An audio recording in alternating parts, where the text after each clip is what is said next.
arrivée en retard. Je n'avais pas envie de me presser.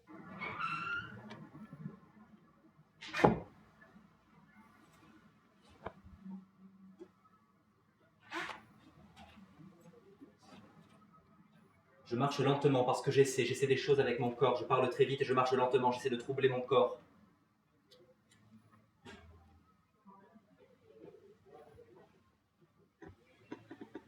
J'essaie de calmer mon corps, j'essaie de changer mon corps, j'essaie de trouver un point de réalité dans mon corps, d'équilibre, de contraste, où je sais, où je sens qu'il faut faire un effort. J'aurais pu arriver en retard, tu crois?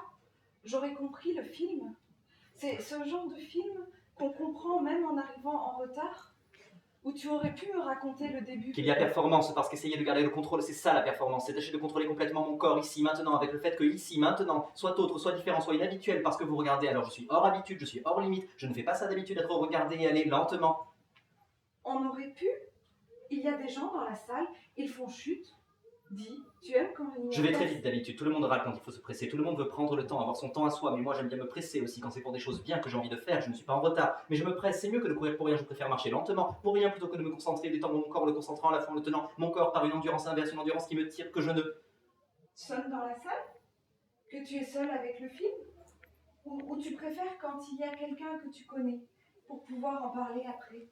Tu en parles après? Ou tu restes avec tes impressions? Tu ne trouves pas que, parfois... Pousse pas vers l'avant, mais qui me pousse, elle, à garder un rythme, à me tenir comme sur un fil, et c'est pas pour rien qu'on parle comme ça du temps, en métaphorisant vachement avec les fils et l'avant, et la tenue, l'équilibre, et aller lentement me permet d'expérimenter la métaphore comme au-dessus du vide, car j'essaie de calmer, de centrer, oui, de centrer mes mouvements, les concentrer dans les jambes et dans mon ventre. Parfois, sortir dehors après un film, c'est étrange que tu écoutes mieux les sons. Parce que c'est dans le ventre qu'on a le centre. Il paraît, on m'a dit le centre est dans le ventre, et c'est logique, car le ventre est au centre. Alors j'essaie de bien sentir mon ventre, de bien me caler dedans, et je fais ça avec ma pensée alors. Les lumières. Tu pleures parfois après dehors, sans t'en rendre compte? Tu me diras si tu as aimé en sortant? Tu voudras que je le regarde chez moi pour qu'on en parle plus tard peut-être? C'est aussi un peu la tête le centre, je pense, mais j'évite de me concentrer sur. Et tu voudras bien me réinviter? La tête, je ne concentre pas mon attention dans ma tête, sur ma tête, je la concentre sur mon ventre pour essayer d'y mettre du poids, de la stabilité, de l'équilibre dans mon ventre, de mettre ma tête dans mon ventre et pourtant d'être légère dans mes pas, lente et légère, posée, calme et maître. Je dois souffler aussi, je dois arrêter de dire, de parler vite, je dois souffler tandis que ma parole prévue se déroule, je dois juste écouter, oui. Pour vous dire, la lettre, ça perturbe ma marche, alors il s'agit de centrer. Qu'on y aille ensemble, un jour où j'aurai le temps. Tu y penseras? Je viendrai et je me débrouillerai pour venir. Tu as le temps, toi? Tu as le temps quand? Tu as le temps souvent, tu trouves? C'est mieux, oui, centré, c'est mieux. Je regarde la ligne du flot de la parole et la ligne qui me pousse dans mon dos et je me tire par mon ventre, mon centre en avant dans la lenteur et la diffraction. Je vais y arriver, je pense et je tâche de contrôler. Tandis que la parole que j'ai écrite est libérée de la pensée, la parole que j'ai écrite est dite, prévue, puis libérée hors de mon contrôle par un autre corps qui l'a dit et contrôle ma marche lente et qui parle au présent, l'écriture posée hier. Ou bien ce n'est jamais assez. Le temps... Tout s'enfuit dans le présent de toutes les façons. Ce n'est peut-être que jamais assez ou que trop. Tu en penses quoi? Tu arrives à répartir le temps, toi? Ta vie est bien répartie à ce niveau-là? Et tout passe vite et lentement à la fois, mais finalement si vite on dit, car finalement on arrive finalement à terminer ce qui est dit et prévu comme parole de l'instant futur. Elle est écrite pour être entendue et la voici entendue par vous. Et c'est une vitamine du présent, je me dis alors. Et d'un point de vue tridimensionnel, c'est-à-dire incluant l'espace et la cage thoracique. Et ton cerveau? Ton cerveau, ça va? Il est assez libre? Il a le temps? Et il y a un juste temps, tu crois? Qu'est-ce que ça serait? Tu vis un juste temps, toi? C'est une future présente litanie avec le rythme que je veux. Je dis le rythme que je veux vite pour dire le contraste. Il y a le contraste entre la voix dite rapide et le pas présent lent pour dire quelque chose d'entre les deux, quelque chose entre le rythme, quelque chose entre le réel. Je crois, j'essaie, le temps est presque écoulé déjà, j'essaie de ralentir encore et de me détendre. J'essaie de me détendre dans la lenteur, je relâche mes épaules et je fais de petits mouvements des épaules et de la tête. Oui, vous voyez, je fais des petits mouvements, comme je dis, des épaules et de la tête. J'illustre ce que je fais, je suis illustratrice de ce que je dis, ce que je fais, ce que je dis. Et c'est bon, je me détends parce que... Et le passé là-dedans? Tu y penses parfois? Tu y penses quand je t'écris? Ça te fait plaisir que je t'écrive? Et le futur?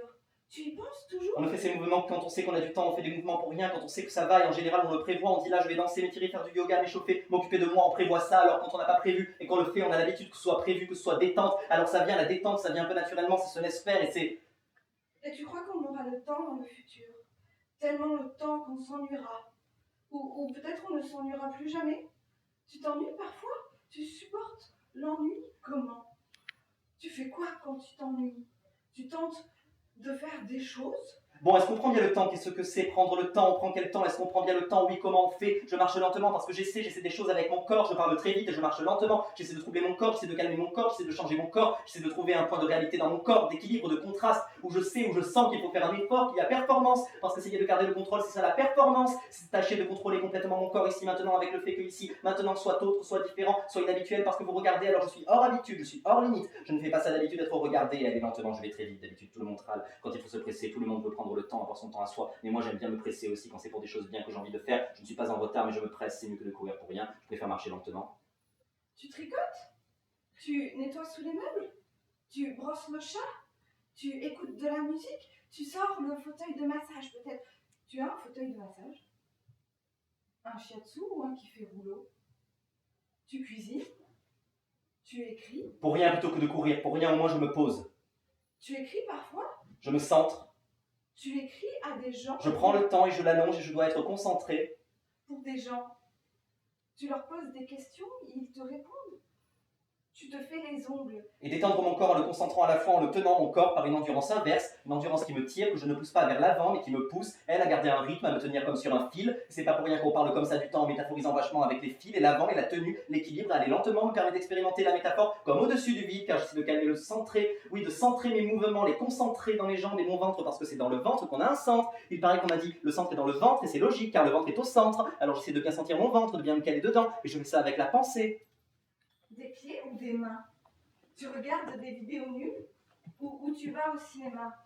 Tu t'ennuyais aujourd'hui, par exemple? Tu t'ennuyais de quoi? De qui? De où? Tu m'apprendras à ne plus m'ennuyer? Alors c'est aussi un peu la tête, le centre, je pense que j'évite de me concentrer sur la tête, je ne concentre pas mon attention dans ma tête, sur ma tête, je la concentre sur mon ventre pour essayer d'y mettre du poids, de la stabilité, de l'équilibre dans mon ventre, de mettre ma tête dans mon ventre et pourtant d'être légère dans mes pas, lente et légère, posée, calme et maître, je dois souffler aussi, je dois arrêter de dire, de parler vide, je dois souffler tandis que la parole prévue se déroule.